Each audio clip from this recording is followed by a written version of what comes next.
Pakalinisan niyo, Lord, ang aming mga puso, Panginoon, sa oras na ito.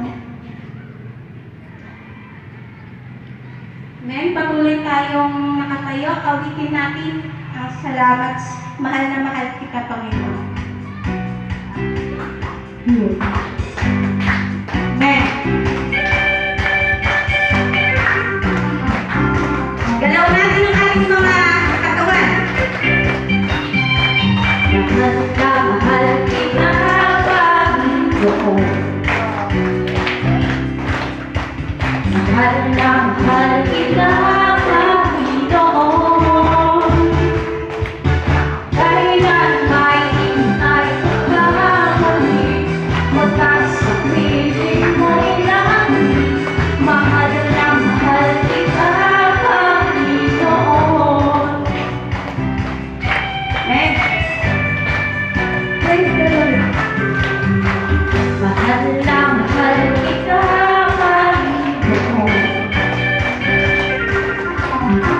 Mahal na mahal kita, Panginoon.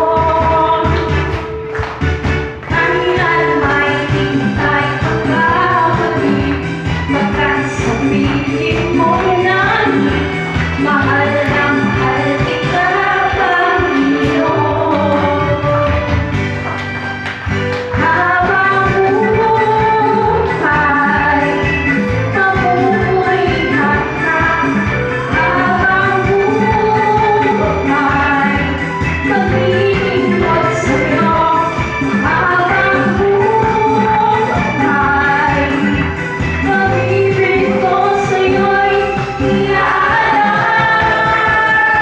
Amen!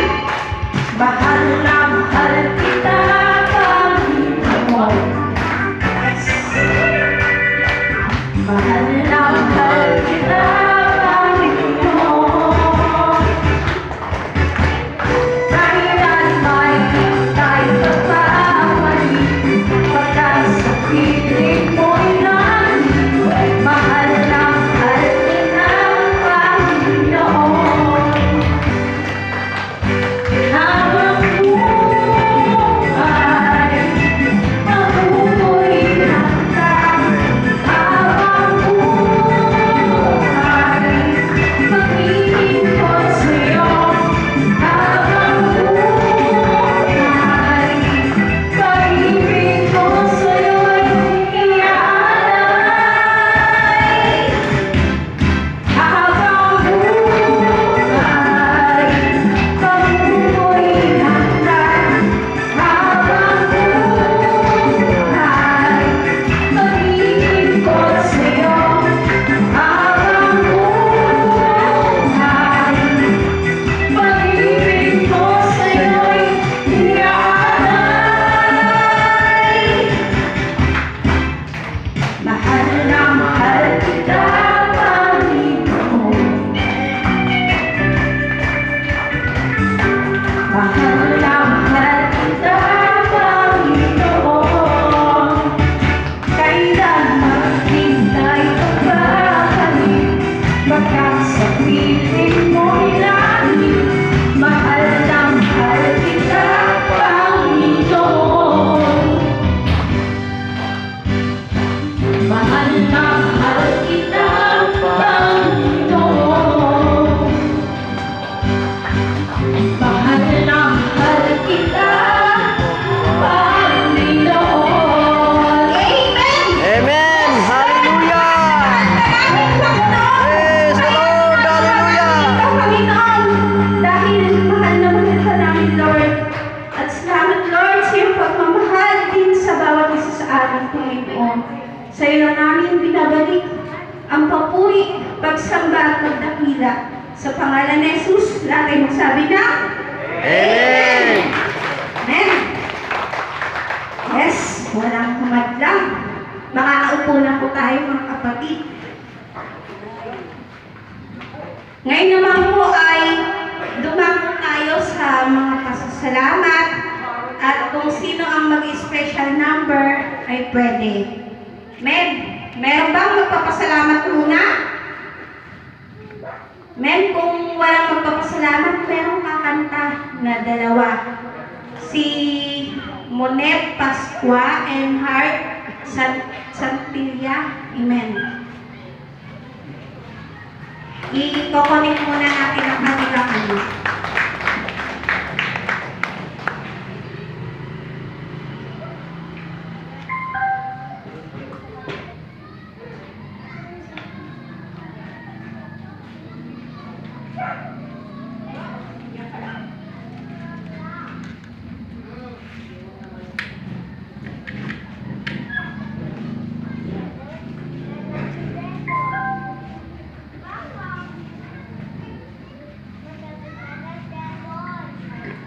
Go.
Wherever you would call me, take me deeper down my feet. Could ever wonder if my fate would be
hidden glory in creation.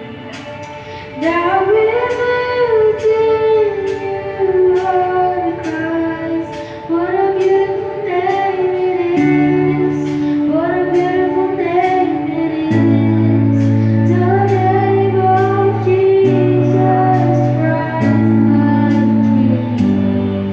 What a beautiful name it is. Nothing compares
Sinasaktan niyo na ako.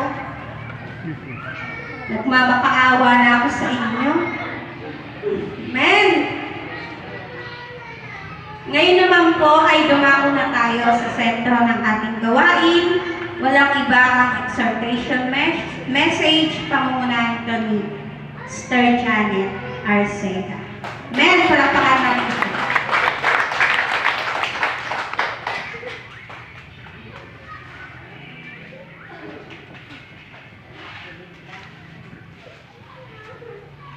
Gandang gabi po sa ating lahat. Ito na naman po ako, na-assign sa first time na na-encounter ko yung mga ganito. Pero sabi nga pag si Lord ang pumilo sa'yo, ay walang imposible. Kaya kung ano man po ang kahinatnan, ito naman po ay galing sa mula sa aking puso ginawa ko para po ay sakaling may malimutan, hindi kasi may nakasulat. So, una po manalangin po tayo. Salamat Panginoon sa bagong umaga, bagong pag-asa po sa aming pamilya at komunidad. Dalangin po namin, Lord, na maging sagana at payapang aming buhay sa bawat araw na inipas. At biyaya ng kapayapaan para sa aming mga simpleng namumuhay. Ilayo mo po kami sa anumang kapahamakan. Tinataasin po namin sa inyo ang aming gawain gabi-gabi at nawa ay tumimo sa amin ang inyong mga mensahe sa gabi-gabi naming pagtitipon. Salamat Panginoon, salamat. Amen. Ito po aking exhort na yun ay ang tungkol sa ating mga kahilingan. Kay Lord, ang ating prayer. Na ika nga ni Lord, kung kayo'y nahahapis, tumawag sa akin. So Jeremiah 29:11 hanggang 13, sabi po dito, sapagkat matid kong lubos ang mga plano ko sa inyo, mga planong hindi nyo ikasasama, kundi para sa inyo ikabubuti. Ito'y mga planong magdudulot sa inyo ng kinabukasan puno-puno ng pag-asa. At kung laganap na ito, kayo'y tatawag at lalapit at dadalangin sa akin at diringgin ko naman kayo. Kapag hinanap ninyo ako, ako'y inyong matatagpuan kung buong puso ninyo ako mahanapin. At sa Philippians 4:6, huwag kayong mga balisa sa anumang bagay sa pamamagitan ng panalangin at laing na may pagpapasalamat ay ipapakilala ninyo ang inyong mga kahilingan sa Diyos. So sinabi nga po ng Panginoon na kapag tayo ay humiling, kung tayo ay mamasuliranin, kung tayo ay nahahapis, tayo tumawag sa Kanya at hindi niya tayo pahihindihan. Subalit, may bat, laging may bat si Lord. Siguro yung bat na yun, kung sakaling hindi agad niya tugunin, may reason. Maaring hindi ka agad tutugunin at maaring tugunin agad. So, may mga prayer tayo na hindi niya agad binibigay. Pero, sabi nga ang Panginoon natin ay mga bagin, kaya hindi may ibang paraan siya kung paano niya ibibigay yung ating kahilingan. Parang may alternative, may alternative. Sabi nga po kapag tayo may personal na relasyon sa Panginoon, lahat halos ng dasal natin kanyang dinidinig. Lahat halos ng dasal, ramdam ko po yan sa aking karanasan. Sa aking karanasan po, kasi po ang sistema ko nga ng prayer, na minana ng aking abo yung kumanta kanina, yung estilo ko ng pagdarasal, na hindi naman sinasadya, nakuha niya. Ako po kasi pag nagdarasal ako, sa pamamagitan po ng love letter kay Lord, meron po akong isang notebook, na doon ko po isinusulat yung mga panalangin ko. Dear Lord, na ganon, love Janet, parang nakikipagsulatan ako sa Kanya. So, kapag naipag-pray ko na yun, naisulat ko na yun, parang wala na, hindi ko napapansinin.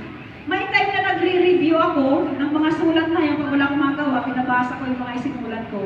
Doon ko na-realize, may mga sagot, may mga answer prayer ako. So, doon sa mga pangyayari na lagi kong nakikita yung mga answer prayer ko, doon lumalakas yung relasyon ko sa Kanya, yung faith ko, lumalakas kasi nga marami akong prayer na Kanyang dinig. May mga simple tayong gawain na minsan nakakaligtaan ko, lalo na yung prayer before meal and after meal. prayer before mag-sleep at magising sa umaga. May mga time nga po na nakakatulog ako ng walang prayer. Pero, nagigising ako ng 10 oras ng gabi, parang ginigising niya ako na, "Hoy, Janet, hindi ka nanalangin." Parang babangon ako 10 oras ng gabi at magpe-prayer. Nanamana naman ang isa kong apo ng bunso. Pag hindi yan nakapag-pray ng gabi, nakatulog. Na 10 oras ng gabi, nagigising din yan. O sabi ng nanay niya, tatakit ang mukha niya. alam niya siya yung tinutukoy ko. Tatanong yung nanay niya, "O bakit? Ba't kagising ka pa?" "Nalimutan ko mag-pray, nanay." So yun, magpe-pray siya. Kaya yung mga mga attitude ko na mga nangyayari ay namamana ng mga apo ko. Kaya yung mga simpleng paggising na ay mga gawain sa pagdadasal, na minsan may kakaligtaan. Pero andyan siya. Kaya nagpapasalamat ako sa Panginoon dahil lagi niya ako nire-remind sa akin, nire-remind na para wag ako mawalay sa Kanya.